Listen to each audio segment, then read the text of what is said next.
Eu estava agora na turma do lado e a aula deles, o comecinho é bem parecido com a de vocês. Só que enquanto aqui eu vou te ensinar, teoricamente, um conjunto numérico novo e vou ficar trabalhando com ele algumas semanas, lá numa aula eu expliquei todos os conjuntos numéricos que existem já, de uma vez só.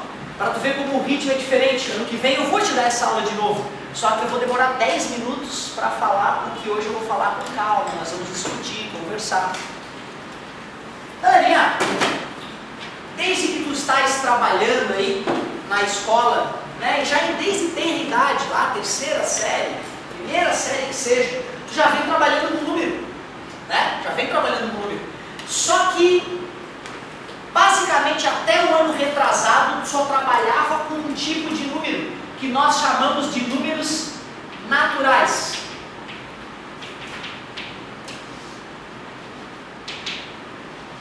Por que a gente será que chama esses números de números naturais? Simplesmente porque eles são os números que nós naturalmente usamos no dia a dia.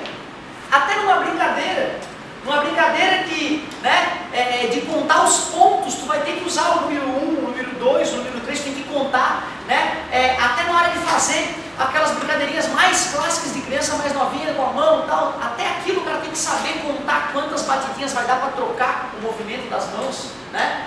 Até as coisas mais bobinhas, jogar um dado, o cara tem que saber contar até 6 para poder contar os pontinhos de lado e ver, né? Depois caminhar lá no tabuleiro, certo? Muito antes, pessoal, da civilização ser como vocês imaginam, imagina 10 mil anos atrás, não existem cidades, não existe luz, não existem estradas, as pessoas vivem na selva, alguns em cavernas, outras em ocas feitas de palha, não tem supermercado para comprar comida, é ir caçar. Talvez morrer já na caçada para tentar comer. É uma coisa bizarra, né? Lá naqueles primórdios, será que as pessoas precisavam de número? Parece que não, para quê? Vai contar o quê, pessoal? Não tem nem tabuleiro, não tem nem dado para jogar. Pois é, mas tu imagina, cara, não é fundamental para a tua sobrevivência saber quantos dias tu vai conseguir comer com a comida que tu tem antes de caçar? Outra, não precisa contar quanta caça tu tem que ter antes de voltar para casa para alimentar os teus filhos e a tua família? Então, até para caçar, há 10 mil anos atrás, o ser humano precisava da matemática. É possível que a linguagem nem tivesse desenvolvido ainda, né? E já estava usando, ó, 3 cabritos eu cacei hoje. 3 cabritos. Tu que vê que loucura? A matemática, ela não foi criada e começou a aparecer em livros. O ser humano foi criando ela no dia a dia, para contar a caça, para dividir a caça, para resolver um problema na sociedade dele. E assim também foram criando linguagens diferentes, né? Tem várias linguagens pelo mundo afora, não é? Cada tribo, cada região foi tendo a sua linguagem. Tanto que não existem só os números que nós costumamos usar no dia a dia. Tem os números romanos, os números egípcios, não é isso? Que são bem diferentes dos nossos, certo? Fala, querido. Quem é que botou o nome dos números 1, 2? Legal, cara, olha só, isso remonta à origem do português, inclusive, né? Então, assim, atualmente a gente não consegue definir quem criou o som do número 2, o som do número 3, mas se sabe que cada número desse tem uma origem e um número um pouco diferente, né? Alguns vieram do algarismo dos árabes, outros vieram dos algarismos dos hindus. Então, tu vê, é uma miscelânea de culturas somadas já. E outra, em romano não é, o 1 do romano não pronuncia 1, né? Não sei qual é a pronúncia de 1 em romano, mas a gente chama de 1, mas o romano dava um outro nome. O egípcio, a pronúncia era diferente, embora tivesse o mesmo significado, né? Legal essa tua pergunta, fala, cara. Onde faltou o microfone? Como? Ah, ótima pergunta. No outro colégio onde eu trabalho, a câmera fica mais distante do quadro e é uma turma maior e a câmera fica sempre parada na mesma posição. Então eu posso colocar ela na tomada e estar com o microfone e não precisar alterar. Aqui no Energia os quadros são maiores, eu preciso trocar a câmera de posição e eu fico muito mais próximo da câmera. Então o microfone dela dá conta do recado. Eu fiz o teste e vi que a qualidade do som fica a mesma. Aí para eu não ter que ficar tirando fio para baixo para cima, eu preferi trazer só a câmera, certo? Mas o áudio vai ficar super legal, com certeza. Boa observação, galera, parabéns. Então, pessoal, voltando. Mesmo em tempos remotos, o homem já precisava do número 1, 2, 3,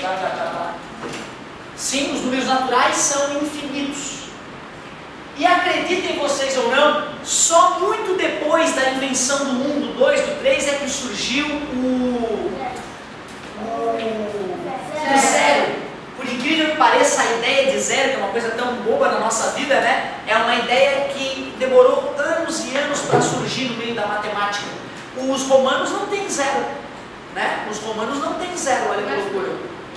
Se começa do 1, 2, 3, aí um aluno perguntou, Simpson, como é que eles escrevem o 10? É que eles não encaixam o zero atrás, eles mudam o símbolo, né?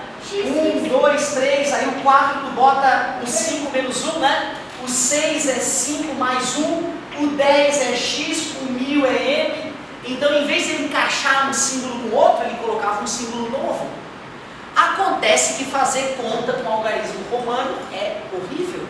Por isso que ninguém sai fazendo conta com o romano. Serve para botar capítulo de livro, nome de rua, né? Certo? Papa, nome de papa. Agora, fazer conta ele é horrível. Porque quando os árabes e os hindus criaram o número zero e mostraram como ele era poderoso, aí todo mundo quis fazer conta com esses algarismos.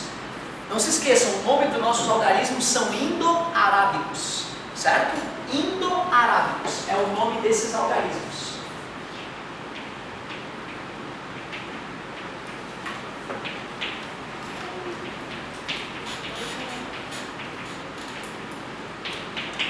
Algarismos indo-arábicos. Legal. Quem estudou aqui pode pegar a primeira apostila do ano passado e tu vai dar uma revisadinha. Tem lá os algarismos romanos, tem até os egípcios, os símbolozinhos de egípcio, bem legal se tu quiser dar uma revisadinha, né? Ou até botar no Google lá, algarismos romanos, algarismos egípcios, tu vai ver um monte de coisa legal. Legal. Só tem um detalhe. Imagina ainda naquela época remota, né? Tu começa a caçar demais. E a tua caça, tu não vai conseguir comer antes dela estragar. Não dava para congelar, né? Nessa época, né? Não existia nem eletricidade, nem cidade, imagina refrigerador, né? Certo? E aí tu caçou lá então 10 focas selvagens. Olha que loucura. Eles moravam por acaso na Antártica?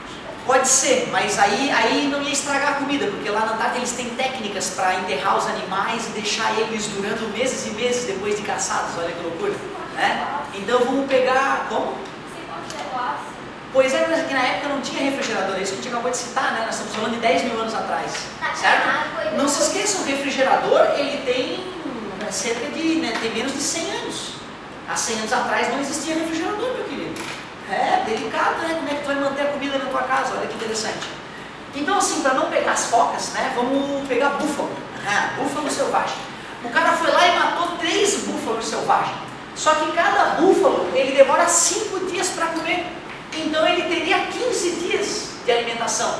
Só que ele sabe que depois de 10 dias o búfalo morto está podre. Mas ele sabe que o Asdrubal, o homem das cavernas do lado, ele colheu muitas amoras silvestres também, muitas amoras e búfalos naquela região. E aí ele então estava lá com sacos e sacos de amora. O Asdrubal também pensou, mas essas amoras aqui eu vou comer 3 dias, vou me empanturrar de amora no almoço, no jantar, no café da manhã e vai apodrecer as amoras. Mas aí, exatamente, eu te dou 2 búfalos, tu me dá 3 cestas, só tem 3 cestas de amora? Não, eu quero 5 cestas de amora, senão eu não vou te dar meus búfalos. Mas então eu fico te devendo 2 cestas, pega essas 3 e eu fico te devendo, mas eu vou me esquecer, eu vou ter que anotar. Então começou a precisar de número negativo, para tu dizer que estavas devendo alguma coisa para os outros. Então chegou uma hora do momento da evolução humana que os números naturais não eram suficientes. Os seres humanos tiveram que criar outros números. Esses números são chamados de números inteiros. O símbolo dos números inteiros não é I, é Z.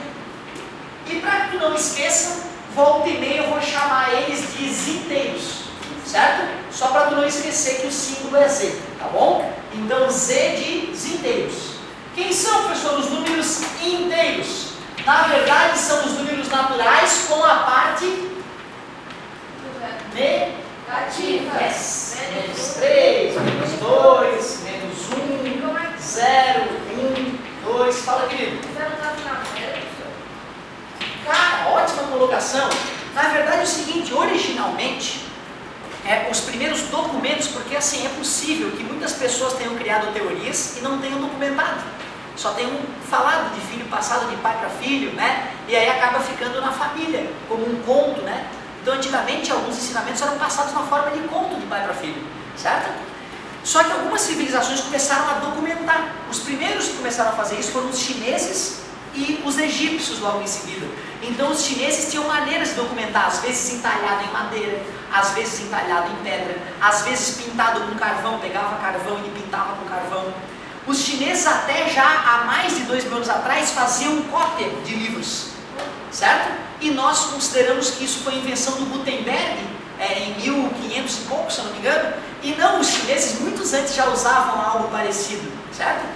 Os egípcios tinham o famoso papiro, lembra? Aquele papel especial dos egípcios que eles enrolavam, certo? O papiro, então eles usavam o papiro, já uma espécie de papel pré-histórico, né? Um papel antigo, certo? E aí a coisa foi evoluindo até que inventaram o papel mais fino, o papel mais maleável. Gutenberg depois inventou a prensa, eles começaram a imprimir os livros com uma prensa, as letrinhas organizadas, imprimia uma página de cada vez. Hoje em dia tem impressoras que, meu Deus, né?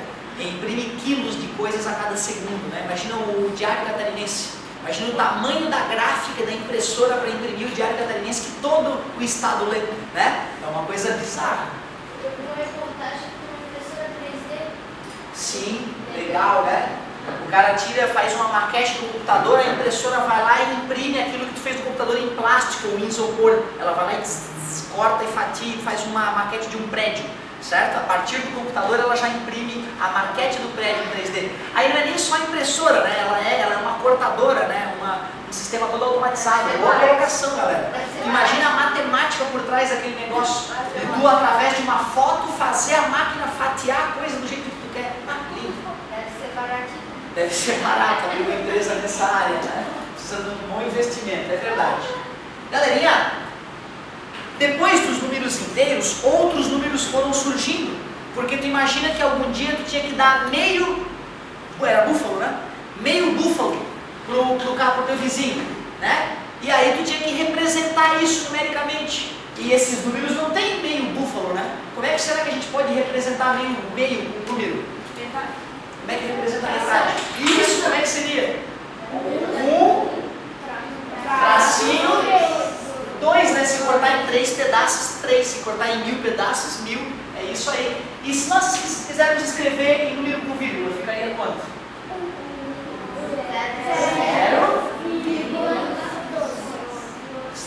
5, porque é como R$1 dividido para 2, é 50 centavos, não é? Certo? Aqui já são os números racionais. Tá? Mas não, hoje eu não quero falar dos racionais, hoje eu vou falar só até os inteiros e nós vamos trabalhar um pouquinho com esses números inteiros. Senhor, aliás, eu te pergunto antes, onde é que tu já viu esses números negativos na tua vida, no teu dia a dia? Na conta do meu pai. Parabéns, cara. Sempre que a gente faz um débito com cartão, aparece lá menos R$10, tu pagou R$10. Gastou R$15,50, aparece depois na folhinha que tu imprime, né? Menos R$15,50, não é isso? Parabéns, cara. E tu vê que na tua apostila, logo já tem uma folhinha de saldo bancário aí, se eu não me engano. Né? Deixa eu ver aqui, ó. Ah, saldo. E olha lá, vê se vocês reconhecem na página 4, aquele extrato bancário lá, ó. Sim. Certo? Isso aí é uma coisa que já faz parte da vida de vocês. E aí, então, antes de te ensinar mais conjuntos numéricos, que inclui os números com vírgula, eu vou fazer uns exemplos aqui com vocês. Onde? No dia? Ah, tá, já vou. Não, ele ganhou dinheiro, exatamente, é crédito. Já vou te mostrar como é que a gente vai resolver isso. Só um pouquinho.